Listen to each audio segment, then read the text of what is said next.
சிறப்பளிக்கணும்னு நாங்கள் உங்களை அழைத்து அந்த அழைப்பை ஏற்று நீங்கள் இங்கு திரளாக வந்திருப்பதால் இந்த கூட்டம் மிகவும் சிறப்பாக இருக்கிறது. இது கூட்டம் என்று சொல்ல முடியாது, இது கல்வியின் கூடாரம்.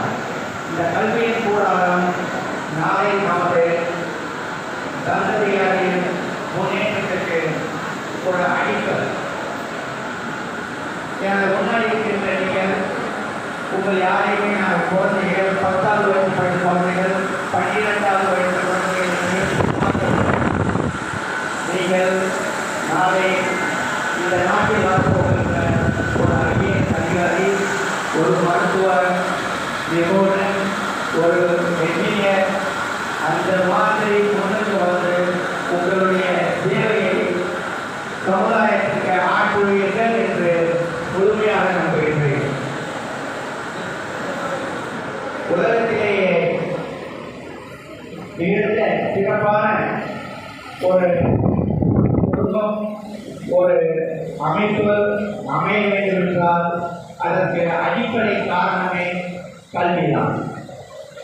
நமக்கு கல்விதான் முக்கியம். நாம் எவ்வளவு சேர்த்து வைத்திருக்கின்றோம், குழந்தைகளுக்கு எவ்வளவு சொத்து சேர்த்து வைத்திருக்கின்றோம் என்பது முக்கியமல்ல. நாம் நமது குழந்தைகளுக்கு எவ்வளவு கல்வி கொடுக்கின்றோம், அந்த கல்வியினால் அவர்கள் முன்னுக்கு வருவார்கள். நாம் இருப்பதை விட 10 மடங்கு அவர்கள் அதிகமாக மேலும் அவர்கள் செய்ய வேண்டிய ஒரே ஒரு காரியம் ஊக்கம். கல்விக்கு நீங்கள் குழந்தைகளுக்கு ஊக்கம் கொடுங்கள். அவர்கள் படிப்புக்கு உங்களுக்கு என்ன வேண்டுமோ அதையெல்லாம் செய்து கொடுங்கள். சமுதாய பணியில் எங்களுக்கு தேவையான அளவு வசதிகள், பொருளாதார வசதிகள் இல்லாவிட்டாலும் கல்வியை பொறுத்தவரை